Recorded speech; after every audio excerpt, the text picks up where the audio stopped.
I'm going to tell you something I've never told anyone outside a debrief room. And even then, I left out most of it. Not because I was hiding anything. Not because it was classified. Well, it was classified for about 14 months, but that's not the point. The point is that when something happens to you that is genuinely, completely, irreversibly strange, and also somehow the most human moment of your life, you don't go around shouting about it at dinner parties. You sit with it. You turn it over in your head at 2 in the morning when the station goes quiet, and the cooling vents hum low, and the stars outside your viewport look like someone scattered salt across black velvet. You sit with it because it changed you, and you're still figuring out exactly how. My name is Marcus Delane Oren. I was 31 years old when this happened. I was a corporal in the Human Liaison Corps, which sounds impressive until I tell you what that actually meant in 2387. It meant I was the guy who made sure visiting alien dignitaries didn't accidentally eat something toxic, didn't wander into restricted corridors, and didn't cause an interstellar diplomatic incident because nobody told them that humans use handshakes as greetings and not as declarations of physical combat. That was my life. I was a cultural babysitter with a sidearm I was never supposed to actually use. Station Helix 9 was a waypoint, a diplomatic rest stop essentially. Big enough to house delegations from 47 recognized galactic civilizations at any given time, small enough that everyone knew everyone's business within about 6 hours of anything happening. We sat at the intersection of 3 major transit corridors, which meant we got traffic. Constant traffic, trade delegations, scientific exchanges, ambassador rotations, supply convoys, and yes, occasionally, full royal entourages. I had been stationed at Helix 9 for about 2 years at the point when all of this went down. I knew the rhythms of the place the way you know the rhythms of your own heartbeat. I knew which bay the Velthian trade ships always docked in because they needed extra atmospheric pressure in the boarding tunnels.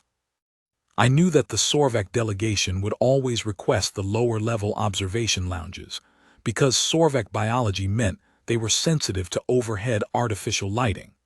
I knew that the cafeteria staff on night rotation always left 1 pot of actual brewed coffee on the back burner, because there were enough humans on station that someone was always awake and always desperate.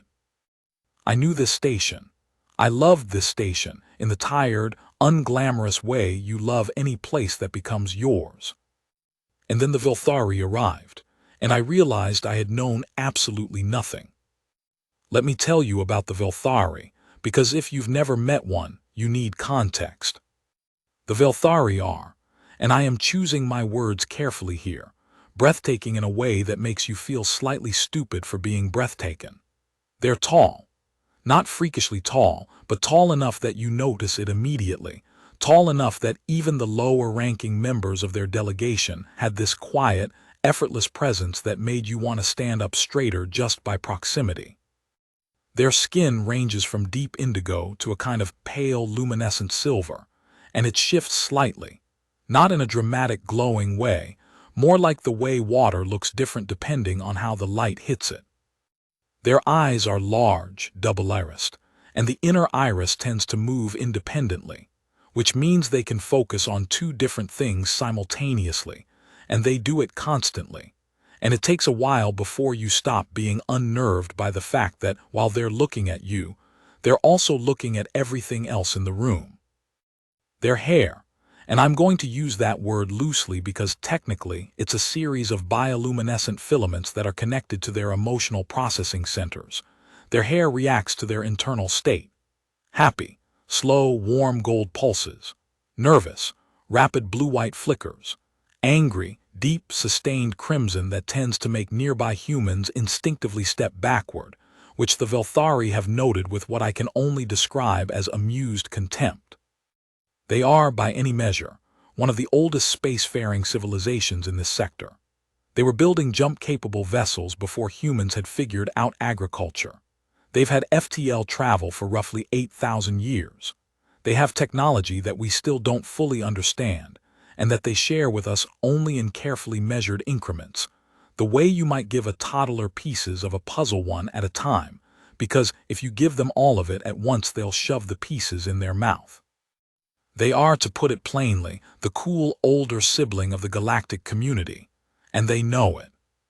Which is why, when a full Velthari royal delegation announced they would be making a stopover at Helix 9, not just any delegation, but the royal house of Ethanmore, one of the 6 ruling houses, the entire station lost its collective mind. Commander Reyes called a briefing that lasted 4 hours. 4 hours.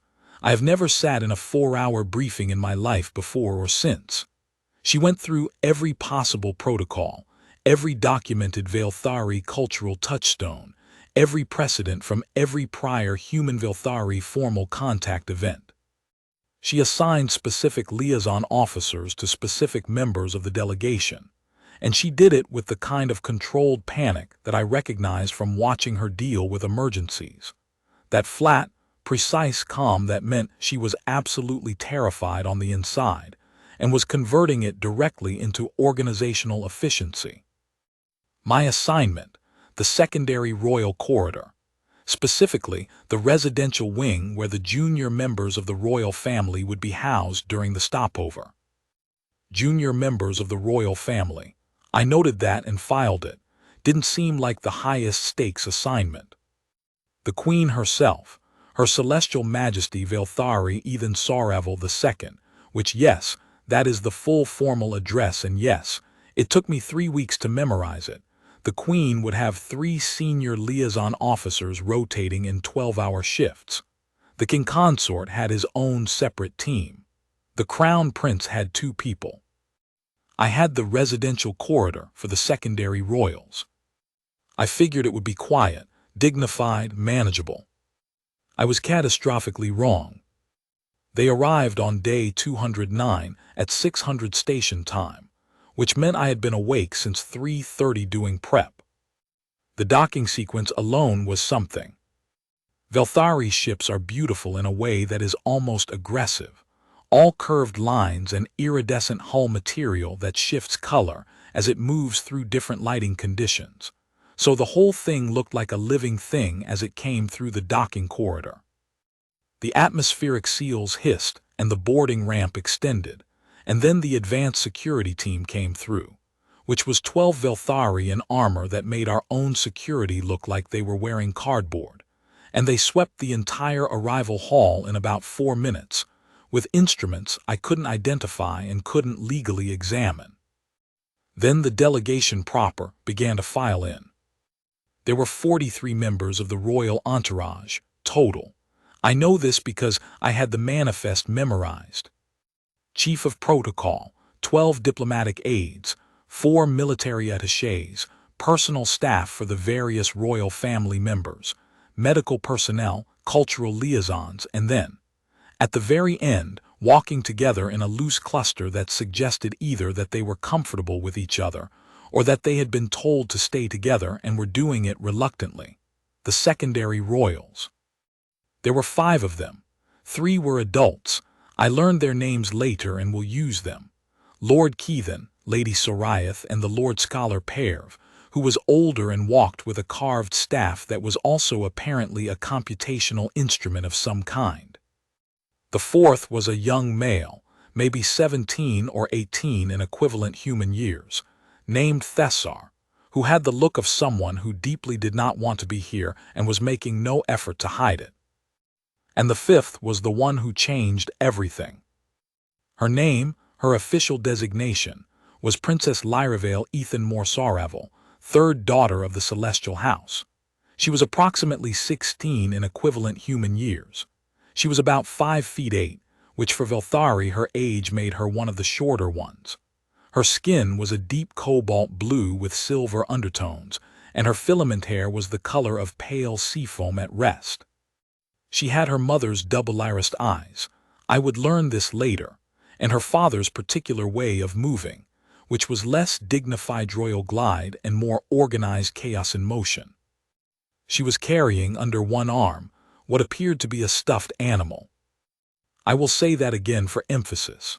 the third daughter of the celestial house of Ethanmore, a royal dynasty that had been in power for approximately 3,000 years, came off the ship clutching a stuffed animal. It was small, round, vaguely resembled something between a cat and a cloud, and appeared to be humming very softly with internal ambient sound technology. She saw me before I saw her, which is to say, her secondary iris caught me while her primary iris was still sweeping the room, and she stopped walking for exactly half a second, tilted her head, and said something to the young male beside her. He glanced at me, said something back. She laughed. It wasn't a polite laugh. It was the laugh of someone who found something genuinely unexpected and amusing, unguarded, loud enough that the Lord Scholar Perv turned around and said something in Velthari that I later had translated as approximately, Lyravale, compose yourself. We are in a diplomatic facility.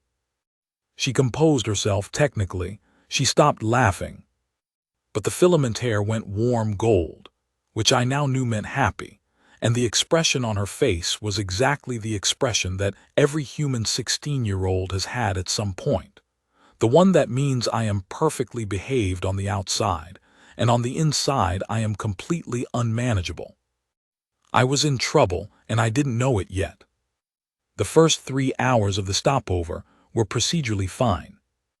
I got the secondary royal party settled in their quarters, which were the refurbished diplomatic suites on level 7.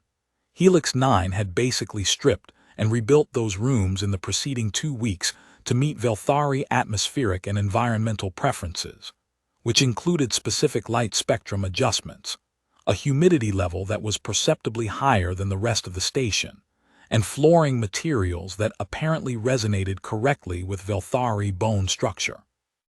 I don't fully understand that last one. I just know it cost a lot of credits and took 11 days. Lord Keithan and Lady Sorayth were what I expected from the briefing, formal, measured, precise in their communication, and entirely capable of making you feel like you were a slightly slow child while being unfailingly polite about it. They weren't rude. They were just operating from such a different baseline of assumption about the world that their courtesy landed slightly sideways. The Lord Scholar Perv barely acknowledged my existence, which I took as neutral.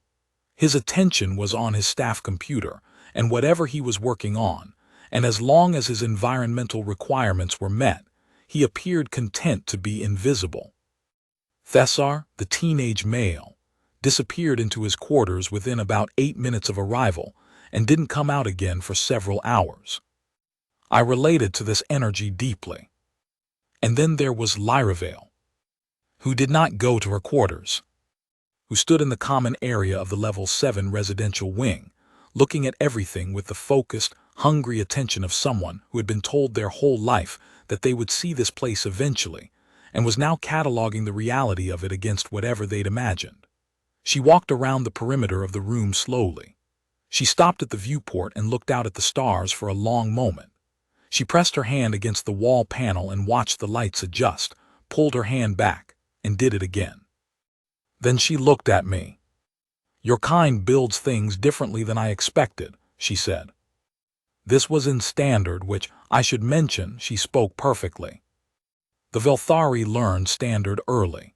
Most of them speak it better than the average human station resident, grammatically speaking. But there's always a particular texture to how they use it, a kind of slight over-precision, words chosen very deliberately, as if they're translating from a richer native palate. "Differently how?" I said. "Smaller," she said. "But there is more." She paused, and her filaments flickered briefly in blue before settling back to seafoam, intention in the small spaces. You humans put intention into corners. It is something we do not. I thought about that. I thought about the little things I'd noticed over 2 years on Helix 9. The way someone had put a tiny potted plant on the ledge above the cafeteria's coffee station. The faded handprints on the corridor that the maintenance crew had stenciled as a running joke 3 years ago, and that no one ever painted over. The star chart someone had drawn in marker on the underside of the observation deck table, so that you only saw it if you were lying down. Yeah, I said, I think that's true. She looked at me more carefully, both irises this time. You are my assigned liaison, she said. Yes, Your Highness. You are young for this responsibility. I'm 31, Your Highness. She appeared to find this information interesting in a way that I couldn't parse. Your species does not live very long, she said. It wasn't cruel. It was the same flat observation she might have made about the humidity level of the room. A Velthari of 31 years has barely completed preliminary education. We're working on the lifespan thing, I said. Another pause. That was a joke, she said. Small one. Something in her expression shifted. Not a smile exactly. Velthari faces don't map one-to-one to human expressions, but something in the vicinity of pleased recognition. All right, Corporal Wren, she said. I have reviewed your station's public operational manifest and I have 11 questions. I would like to ask them in order of priority and I would like honest answers, not diplomatic answers. I can try, I said. Question 1, she said. The cafeteria on level 4 claims to serve 3 Velthari-compatible dishes. Are any of them actually prepared correctly? I thought about this honestly. 1, I said. The Aerith grain portion. The other 2 are close, but they use a substitute enzyme that isn't quite right. She nodded. I suspected. Question 2. The observation deck listed in your station guide, is it actually accessible after 2200 station time? Technically no, I said. Practically yes, if you know which maintenance access panel opens onto it. Her filaments went warm gold again. I believe, she said, that you are going to be more interesting than my previous liaisons. I should have taken that as a warning. By day 2, I understood what Lyravale was. She was not in any simple way a problem. She wasn't destructive. She wasn't malicious. She wasn't even, technically, disobedient. She was far too intelligent for that, had far too precise an understanding of exactly where the line was to actually cross it in any way that could be formally reported. She was curious in the way that certain very smart 16-year-olds are curious, which is to say that her curiosity was a force of nature that operated independently of social convention, diplomatic protocol, and the physical limitations of whatever space she happened to be in. Within the first 8 hours of her stay, she had conducted a detailed examination of the Helix 9 atmospheric recycling system through a maintenance corridor that she'd found on a schematic she had no business having access to. She'd found it in the station's public technical archive, which technically anyone could access. Befriended 3 members of the Sorvak delegation through a game of something that didn't have a name in any language either party spoke, which they'd invented together using tiles from a Sorvak ritual set and chips from a human poker deck. Disassembled and reassembled the environmental control panel in the common room of level 7, because she'd noticed it was making an incorrect frequency sound and wanted to fix it. It had been making that frequency sound for 6 months, and no one had noticed because humans can't hear it. And eaten approximately 2/3 of a large pot of something the cafeteria staff had made specifically for the human crew's night shift. Having wandered into the kitchen area at approximately 2100 station time, and struck up a conversation with the sous chef on the basis of comparative protein synthesis in alien foodstuffs. The sous chef, Petty Officer Daniela Marsh, told me about this the next morning with a look of absolute bewildered delight. She sat on the counter, Daniela said. She just sat on the counter and asked me about every ingredient, and then she tried everything I let her try, and she made this face. Daniela demonstrated a face that was apparently the Velthari equivalent of this, is the most unexpectedly wonderful thing I have encountered today. And then she stayed for 2 hours, and now I am genuinely concerned she's coming back tonight. Is that a problem? I asked. Daniela thought about it. No, she said, it's just unexpected. That was the word that kept coming up, unexpected. Day 3 was when the princess found the observation deck. I'd told her about the maintenance panel. I shouldn't have. It's the kind of thing I will admit openly in this document, because the committee reviewing it is clearly not going to court-martial me at this point, and because I think the decision was defensible even if it was technically a protocol violation. She found me at 2300 station time on day 3, knocked on my quarters door, which no one in the royal delegation was supposed to do, especially not at 2300, and she was holding her stuffed cloudcat thing, and she was wearing what I would later learn was the Velthari equivalent of casual sleepwear, which for royalty apparently means something only marginally less formal than what humans would call business casual, but which felt deeply informal given the context. "I cannot sleep," she said. "My internal time cycle is significantly misaligned with your station's rotation schedule. I have tried the recalibration exercises my physician prescribed, but they require a patience I do not currently possess. You mentioned an observation deck." "Your Highness," I said, "it's almost midnight." "Yes," she said, "the stars will be the same stars." I stood there for a moment. This was a very clear protocol situation. The correct answer was to explain that I couldn't take her to unauthorized station areas during overnight hours, and to suggest she contact her delegation's own night watch liaison for approved recreational activities. That was the correct answer. I found my jacket. I found my access badge. I said, "Give me 2 minutes." The maintenance access panel was in a utility corridor on level 8, behind a storage rack that required you to know it could pivot if you pressed the third magnetic catch from the left. The observation deck itself was technically a decommissioned emergency monitoring platform that had been structurally assessed as stable, but wasn't on the regular maintenance rotation anymore because nothing up there needed maintaining. It had a full panoramic viewport, almost 180 degrees, and because it was above the main external lighting array, the light pollution was essentially zero. We came out onto it, and Lyravale stopped walking. She stood very still for a long moment, looking out at the stars. Her filaments went a color I hadn't seen before, a very slow, deep blue-violet, pulsing so slowly it was almost like breathing. "What does that color mean?" I asked. I didn't usually ask about the filaments. It felt too personal, but something about the moment made it seem like the right question. She didn't look at me. She kept looking at the stars. "There is not a direct standard translation," she said after a moment. "The closest concept is the feeling of having been somewhere in a dream before you have been there in waking, anticipatory recognition, as if the stars already know me." I didn't say anything to that. I sat down on the deck floor. It was cold metal, slightly grated, and I looked up at the same stars she was looking at. She sat down too.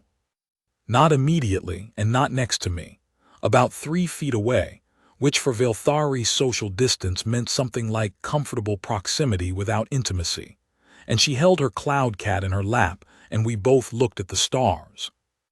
"You have been very patient with me," she said, eventually. "My previous liaisons at other stations during other diplomatic visits, they were more," she made a gesture I couldn't translate, "constrained. They watched me as if I might break something valuable." "You might," I said. "Yes," she said, "but that is different from watching. Watching does not prevent breaking.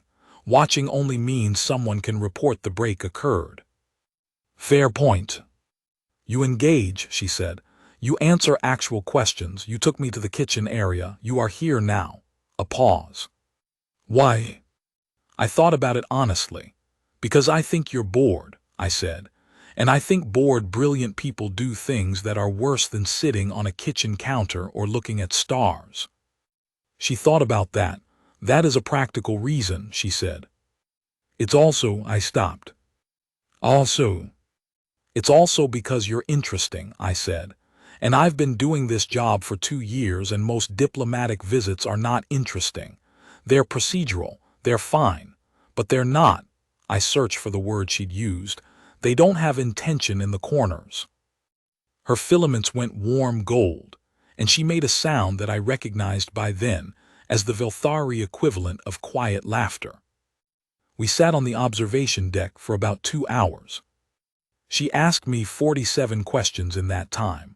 I counted, eventually, because the number seemed funny.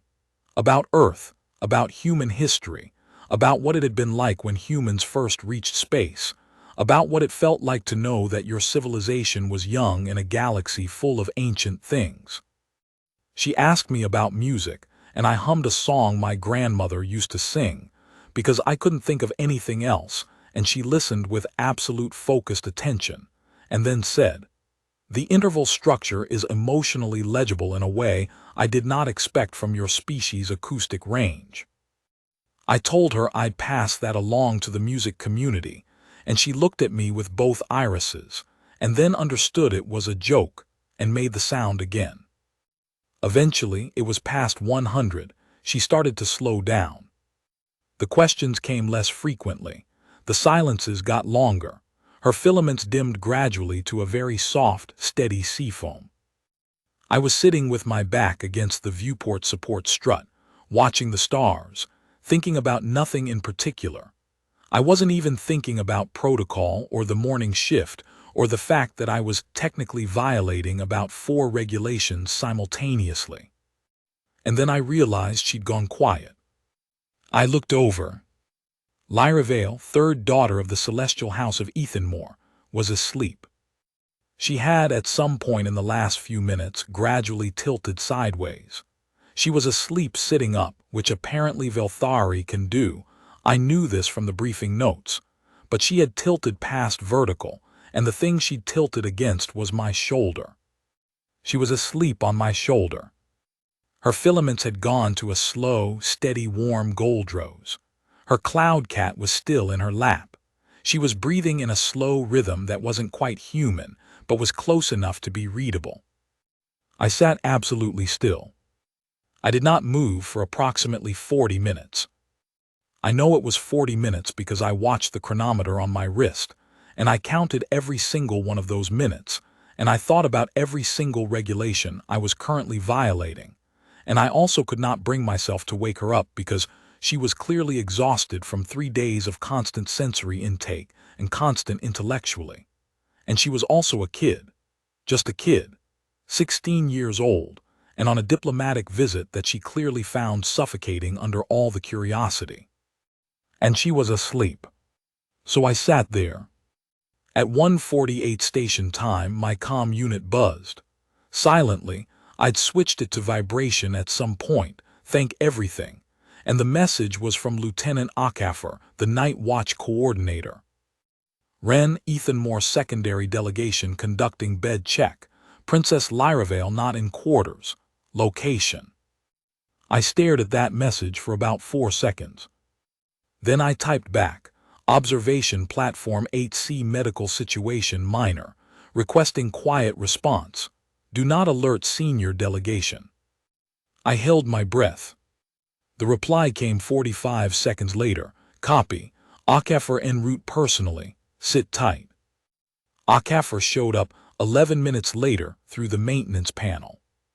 She was a 12-year veteran and had the specific quality of experienced senior officers who have seen enough genuinely bad things that they are physically incapable of expressing alarm at things that do not merit alarm. She came through the panel, saw me sitting against the strut, saw the princess asleep on my shoulder, looked at me for a long moment with absolutely no expression on her face, and then said, very quietly, Ren. Sir, is she?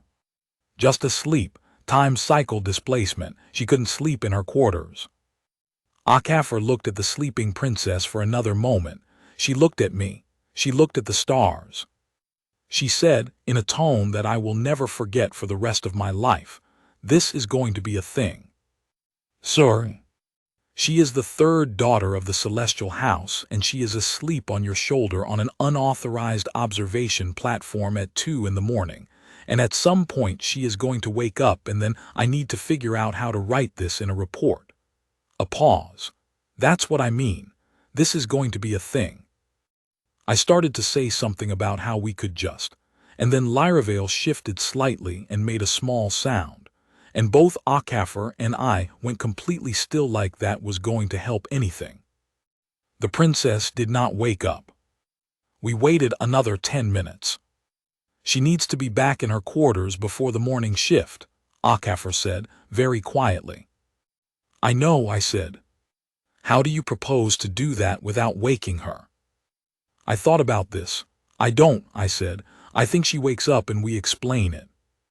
We explain that she fell asleep on your shoulder. We explain that she fell asleep on the observation deck, I said carefully. Preposition matters. Akafar looked at me with an expression that was equal parts exasperation and something that might, in dim lighting, have been respect. Then she went and sat on the other side of the deck and looked at the stars, because what else was there to do? Lyravale woke up at 2:23. She came awake the way I'd noticed the Velthari often do, not slowly, not the gradual surfacing that most humans do, but completely, all at once, with both irises open and functional immediately. She was aware within about 2 seconds of waking, which meant that within 2 seconds she had registered that she was on an observation deck, that her head had been on my shoulder, that I was still sitting next to her, and that there was a lieutenant on the other side of the deck watching the stars with elaborately studied casualness. Her filaments went rapid blue-white, which I knew was nervous. Then, after about 3 seconds, they slowed down and went to a steady, careful neutral color that I hadn't seen before. I fell asleep, she said. Yes, I said. Against you. Against the strut, I said. Technically, you sort of migrated. She was quiet for a moment. How long? About 40 minutes, I said. Maybe a bit more. And you did not, she stopped.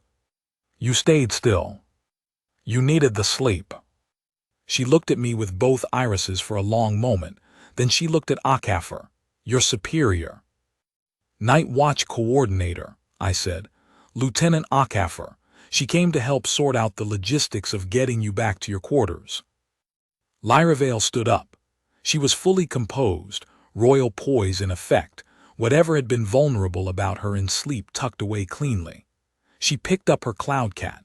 She inclined her head toward Akafar, which I would learn was a Velthari gesture of acknowledgement toward someone who had handled a delicate situation with discretion. Akafar, to her eternal credit, inclined her own head back at exactly the same angle. I appreciate the discretion, Lyravale said. She said it to both of us, but she looked at me. I'm going to have to file a report, Akafar said, not apologetically, just factually. I understand, Lyravale said. I would ask that it be accurate, not minimized and not, she searched for the word, dramatized. It'll be accurate, Akafar said. We got her back to her quarters through the maintenance corridor. She said good night to me at the door of level 7 residential common area with a formality that was slightly incongruous given the previous 3 hours, but I understood what it was. She was reestablishing a frame, a context, a version of this that she could carry forward without it being disruptive. Corporal Wren, she said. Your Highness. Your station stars are very good, she said. Thank you, I said. I'll pass that along to the relevant committee. 1 beat. 2. That was another joke, she said. Yes. The warm gold in her filaments, very brief before she went inside. Part 2, the word that traveled. The report Akafar filed was accurate. I read it in the morning, and I will say this. Akafar had a gift for language that I deeply appreciated in that moment. The report described the situation with complete factual precision. The time, the location, the princess's stated reason for being unable to sleep, the unauthorized nature of the observation deck access, the duration of the incident, the presence of both personnel involved, and it used language that was at every point unimpeachably neutral. There was no framing. There were no editorial comments. It was the most aggressively straightforward official document I had ever read. What it did not do was specify the exact physical configuration of the sleeping arrangement. It said the princess had fallen asleep on the observation platform, and that Corporal Wren remained with her until she woke of her own accord. Both of these things were true. Commander Reyes called me in at 700. She sat behind her desk and she had the report on her screen, and she looked at me for a long time without saying anything. Then she said, "Tell me what's not in the report." So I told her, all of it, the shoulder, the 40 minutes, the stuffed animal still in the princess's lap. Reyes listened. She didn't interrupt. When I finished, she was quiet for another moment. Then she said, "Are you aware that a Velthari of royal blood sleeping in physical contact with a non-family, non-bonded individual has specific cultural significance?" "I was not aware of that," I said. "It's in the briefing materials," she said. "Page 47, subsection on Velthari physical proximity customs." I had read those briefing materials, all of them. I had apparently not retained page 47 subsection on physical proximity customs with sufficient clarity. "What does it mean?" I said. Reyes looked at her screen. "Nothing scandalous," she said, "but it's not trivial. For a Velthari of the royal house to sleep in proximity to someone indicates a significant level of instinctual trust. Their sleep state is, apparently it's a vulnerability state for them. More so than for humans. The fact that she fell asleep against you rather than waking up when you moved or anything." Reyes stopped. "The briefing says their instinctual threat assessment doesn't fully go offline during sleep the way ours does. So when they fall asleep near someone, it means something that their own systems registered." I thought about the 40 minutes, about sitting still. "What does it mean practically?" I said. "I'm not entirely sure," Reyes said. "That's what concerns me." She looked at me carefully. "How did you handle it?" "I didn't move," I said. She looked at me for another moment. Then she nodded once as if that was the answer she'd been checking for. "Okay," she said. "We'll see how the day goes." The day went fine, mostly. I went back to my assignment. The secondary royal residential corridor was quiet in the mornings. The Velthari circadian reset from a deep sleep cycle apparently took longer than humans, so even Lyravale, who had only gotten back to her quarters around 2:30, was still in her room when I started my morning station check. Lord Keithan wanted to discuss the schedule for the formal diplomatic sessions, which technically wasn't my department, but I relayed his questions to the appropriate people. Lady Sorayath had a query about the status of a particular plant extract she'd requested for her personal use. It was an entirely legitimate request. The extract was for something like a calming tea, and it took me 20 minutes to track down where it had gotten lost in the supply manifest. The Lord Scholar Pairv emerged briefly from his quarters, looked at me, asked in a tone of mild academic inquiry whether I had access to Helix 9's full technical architecture schematics, was informed that I did not, said, "Unfortunate," and went back inside.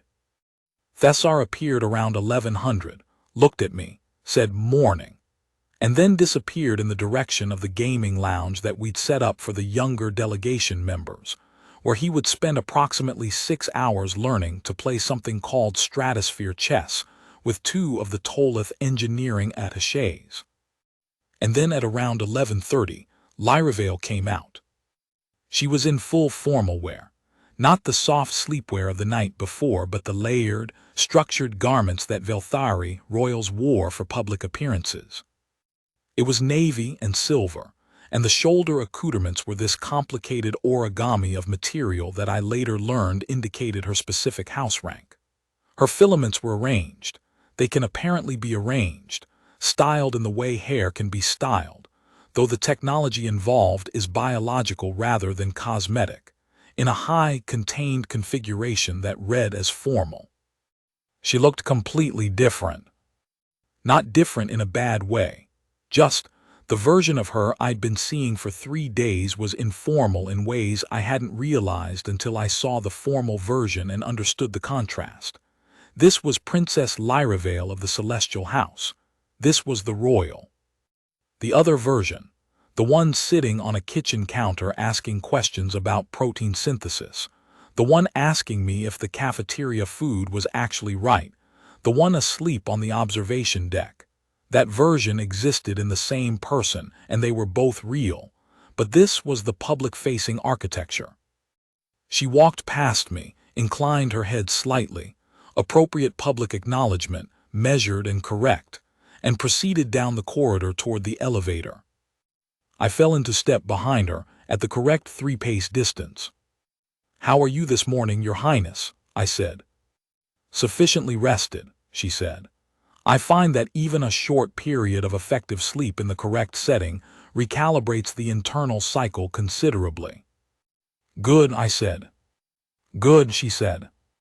We walked in silence for a moment. "Corporal Wren," she said, not turning around.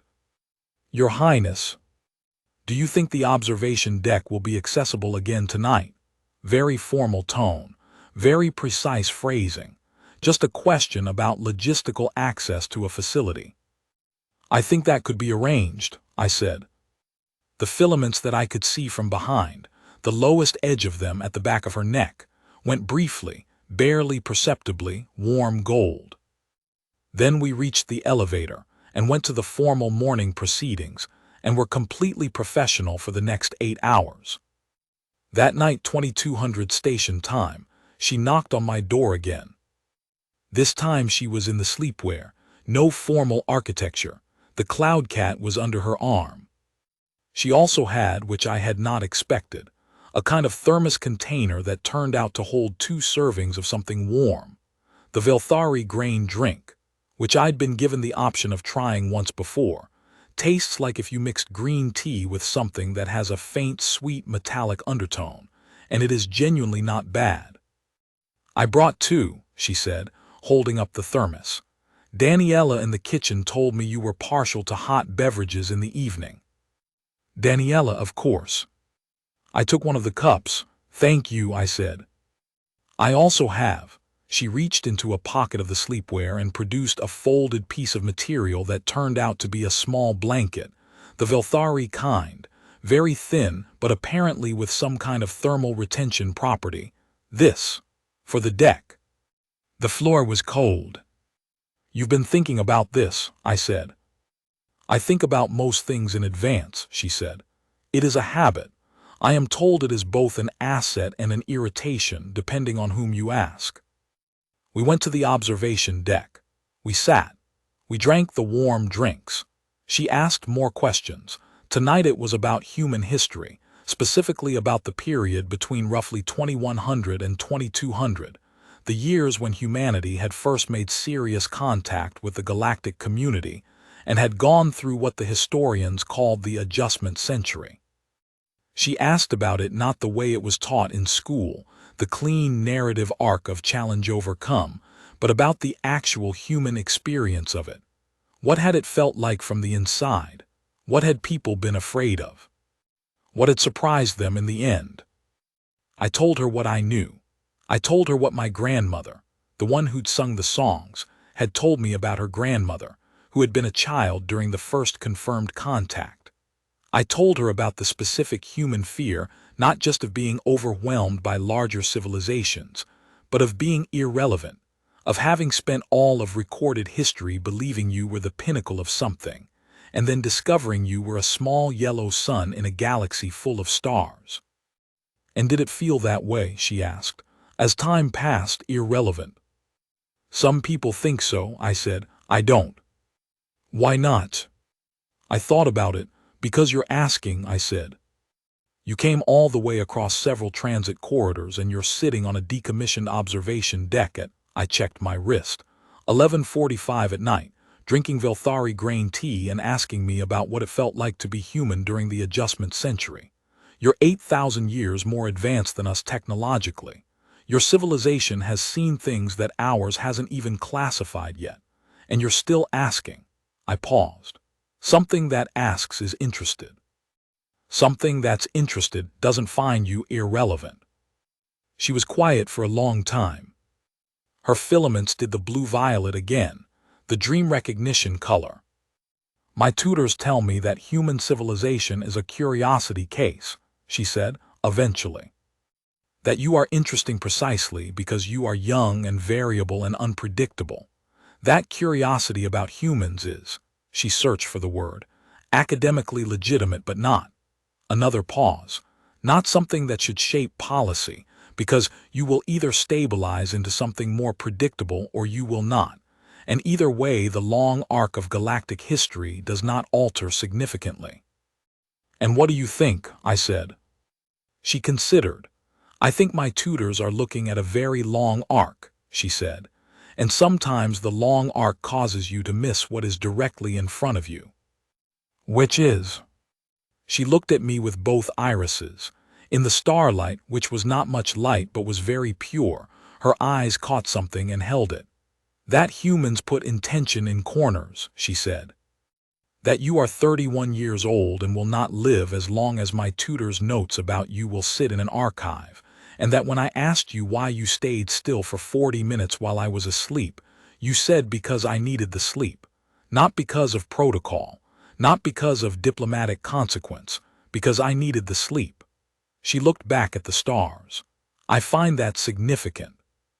I find that you find it significant, I said, which was not the most articulate thing I have ever said but which felt true. The warm gold came back, steady this time. That was the night she fell asleep again. I'd been half expecting it.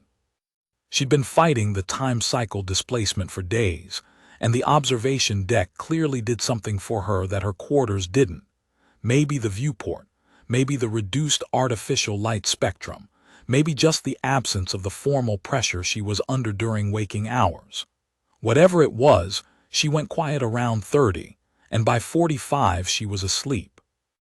This time she had slid down from sitting to a kind of sideways lean, and the way the geometry worked out, her head was on my knee rather than my shoulder. I didn't move. I watched the stars for another hour and a half, and I thought about what she'd said about the long arc, and I thought about the 47 questions from the first night, and I thought about the sous chef who'd said unexpected, and I thought about a 16-year-old princess from an 8,000-year-old dynasty who packed a blanket and brought 2 cups of something warm because she thought about things in advance. I thought about all of that, and then I thought about nothing and looked at the stars. Part 3. The Queen's Arrival. Day 5. I was summoned to Commander Reyes's office at 6:30. I had not gotten to bed until nearly 300. I was running on about 3.5 hours of sleep and 2 cups of actual cafeteria coffee. I came into Reyes's office, and she was standing rather than sitting, which was not a good sign.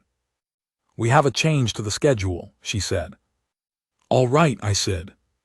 "Her Celestial Majesty Queen Velthari Ethan Saravel II has," Reyes glanced at the notice on her screen, "elected to move up her formal arrival at Helix 9 by approximately 18 hours. She will be docking at Bay 1 at 1400 today." I blinked. "She's supposed to arrive tomorrow." "She was," Reyes said. "She's not anymore." She looked at me carefully.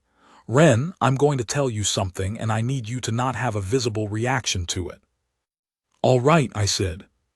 "The Queen specifically requested, as a condition of her early arrival, to have a personal meeting with the secondary delegation liaison assigned to the residential wing." A pause. "That's you." I processed this. "Why?" "I don't know," Reyes said. "The request came through the Chief of Protocol's office via the standard channel, and it gave no further explanation beyond that the Queen wished to speak personally with you, prior to her formal arrival proceedings." She looked at me. "Do you have any idea what that's about?" I thought about the observation deck. "I might have some idea," I said. "Ren." "I took her to look at the stars," I said. "The princess, twice, on the observation deck, unauthorized, she couldn't sleep." I filed. "Well, Akafor filed." "I read Akafor's report," Reyes said. "I also read the supplementary that Akafor filed this morning, which described the same observation deck visit occurring a second time last night. I had not known Akafor was filing a supplementary. I made a mental note to bring Akafor approximately 17 cups of coffee in gratitude, eventually. The filament thing, Reyes said. The briefing material, page 47. I have since read it more thoroughly, I said. Both incidents, Reyes said. The same individual. Her own systems recognized you as the word in the briefing is Sarath, which the diplomatic translation team rendered as one who does not require vigilance, which in context means safe, I said. It means safe. Reyes looked at me. That's the implication, yes, she exhaled slowly. The Queen, a mother, received word that her daughter had fallen asleep on a human twice in 3 days, and her response was to move up her arrival by 18 hours and request a personal meeting with the human. She paused. I cannot tell you what that means because I genuinely don't know, but I can tell you that in every prior interaction between Velthari royalty and human personnel, this scenario has not come up before. You are in completely uncharted territory. That's fine, I said. Reyes stared at me. That's your response, that's fine. I don't know what else to say, I said. I didn't do anything wrong. I know you didn't, she said. That's not what she stopped. Ren. The Queen of the Velthari's ruling house wants to talk to you, personally, one-on-one, before her formal arrival proceedings. She is one of the 6 most powerful individuals in the galactic community. Her house controls 3 transit corridors and 2 resource sectors that are critical to human civilization's current infrastructure agreements. I understand the weight of the situation, I said. Do you? Yes, I said. But the weight of the situation doesn't change what I did, and what I did was, I stayed still while a kid who couldn't sleep finally got some rest. I'm not going to go into a meeting with the Queen and apologize for that or pretend it was something other than what it was. A long silence. All right, Reyes said finally. 9:30, private meeting room, level 2, full dress uniform. The Queen's personal aide will brief you on approach and address prior to entry. Yes, sir, I said. And Ren, she said as I turned to go. Sir. For what it's worth, she paused, I think you handled it right. The next 3 hours are slightly surreal in my memory because I was running on insufficient sleep, existing on caffeine, and I was going to meet the Queen of the Velthari. I got my dress uniform out. I pressed it. I stood in front of the small mirror in my quarters and thought about page 47 of the briefing materials and about the word Sarath and about the warm gold color of filaments in starlight. I thought about what I was going to say. I thought about what she might be going to say. I thought about the fact that Lyravale didn't know about this meeting. As far as I could tell, she hadn't been told, and what that meant. Then I stopped thinking about it because thinking about it more wasn't helping, and I went and got a 3rd cup of coffee, and at 9:20 I presented myself at the level 2 private meeting room. The Queen's personal aide was named Kithriel. She was taller than most of the delegation, and the delegation was all tall, and she had the kind of face that revealed absolutely nothing, which I had come to recognize as a professional quality among senior Velthari diplomatic staff. She looked at me, checked something on a small device, looked at me again. Corporal Ren, she said. Yes, I said. Her Majesty will address you directly by your given name. You are to address her as Your Majesty on first address and as Ma'am on subsequent. Do not look away from her when she is speaking. For Velthari, dropping eye contact during speech is a signal of discomfort that can read as disrespect. Do not speak before she finishes. Do not offer your hand. If she offers hers, accept it. Do you have questions? No, I said. Good, said Kithriel. She will enter in 2 minutes. The meeting room was small, as these things go. Round table, 6 chairs, the walls adjusted to a neutral warm lighting that split the difference between human comfortable and Velthari preferred. There was water on the table and something else in a covered vessel that I guessed was for the queen. I stood near my chair and waited. The queen of the Velthari walked into the room, and I understood, very clearly and very immediately, why Reyes was concerned. The pictures and holograms that I'd seen during briefings did not quite get it right. Not because she was more physically imposing, she was, but that wasn't the main thing. The main thing was the quality of her presence, which was the kind of thing that has no good word in standard, but which I'd heard described in old Earth stories as gravity. The way certain people simply reorganize the air in a room around themselves, not through effort or performance, but through the sheer accumulated weight of who they are. Queen Sorrevel II was tall in the way a mountain is tall. It's not a statement, it's just a fact of the terrain. Her skin was the deepest indigo I'd seen on any Velthari, and there was something about the silver undertones that looked almost like starlight had been woven into it. Her filaments were silver white, and they moved in a slow, stately pattern that I couldn't read the emotional coding of because it was above whatever I'd learned to interpret. Her eyes were exactly what Lyravale's eyes would look like in 30 years, and that hit me in an unexpected way. The continuity of it, the physical inheritance. She was dressed formally, of course, in the deep blue-black of the royal house, with something at her neck that I later learned was an honor mark indicating her lineage back 16 generations. She looked at me. I held her eyes as instructed.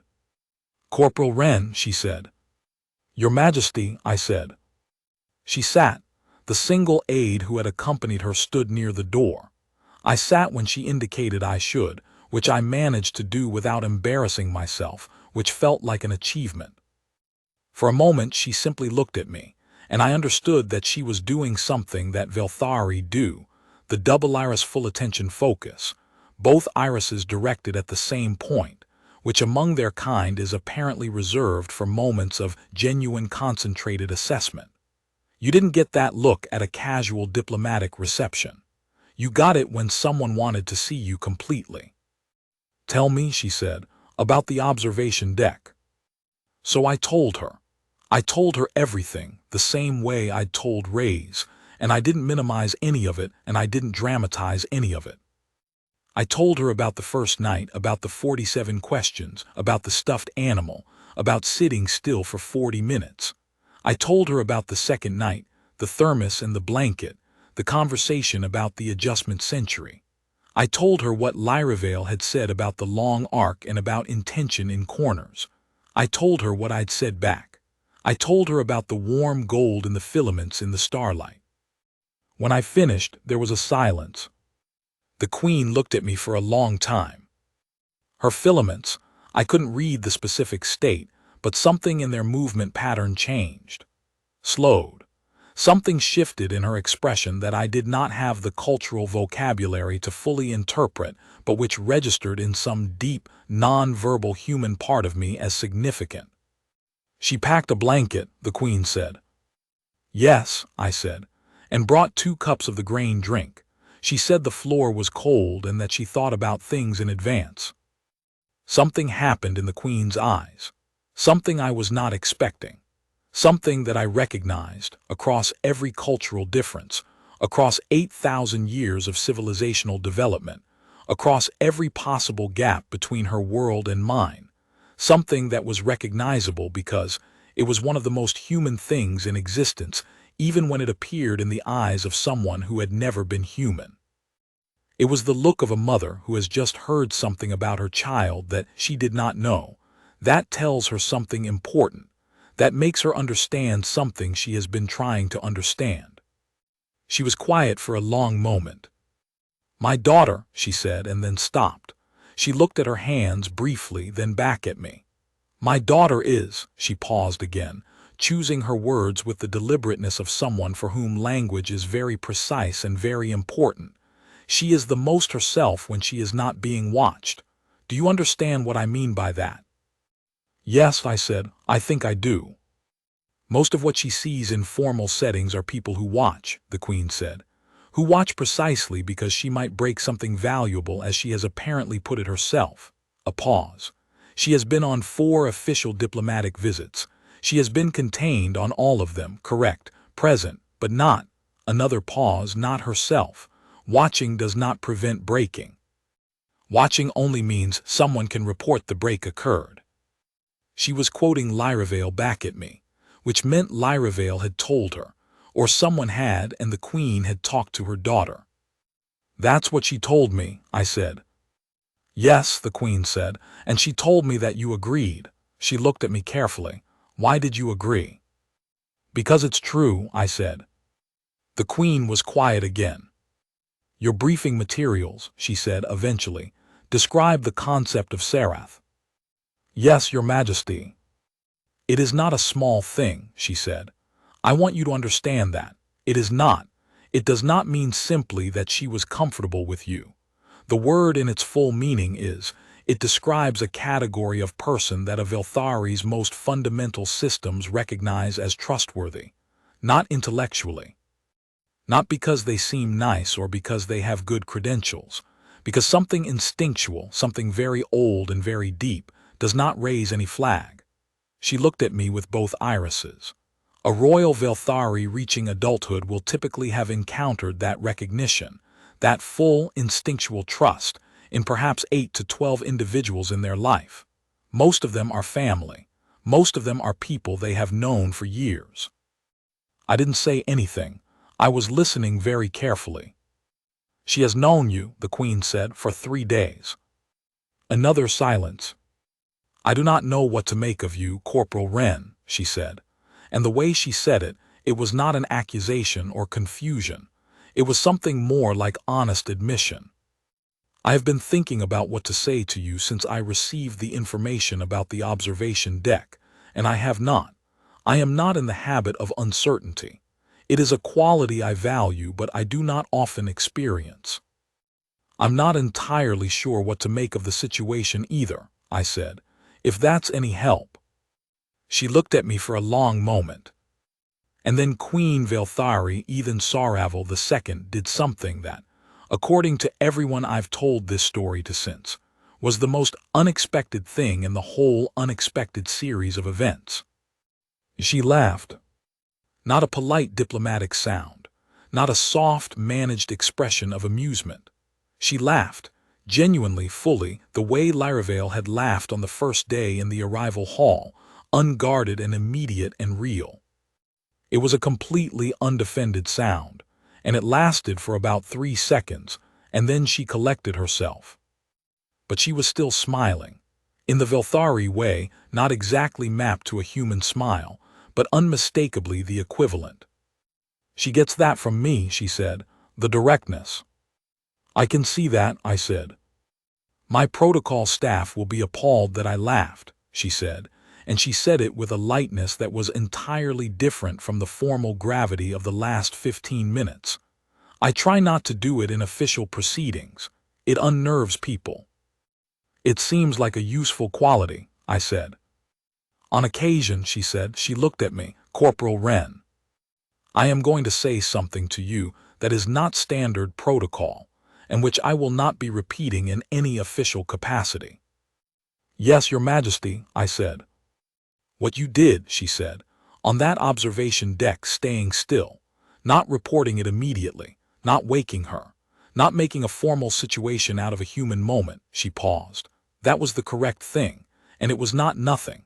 There is a version of this where a different liaison does something different and we have a diplomatic situation and my daughter has a memory that is colored by formality and discomfort and she is somewhat more contained afterward. That is not what happened. Another pause, thank you. I sat with that for a moment. Your daughter is extraordinary, I said. She asked 47 questions in one night. She fixed a frequency error in the environmental panel that no one on the station had noticed for 6 months. She brought 2 cups and a blanket to a cold deck because she thinks about things in advance. I paused. It was easy to stay still. I don't think I deserve thanks for it. The Queen looked at me for a long time. No, she said finally. You are wrong about that. It is not easy. Doing the correct and kind thing when it is also the inconvenient thing and the risk-carrying thing and the thing that no one told you to do, that is very rarely easy. It is simply the right thing, and those are not the same. She stood, I stood. The meeting was over. At the door she paused. She looked back at me.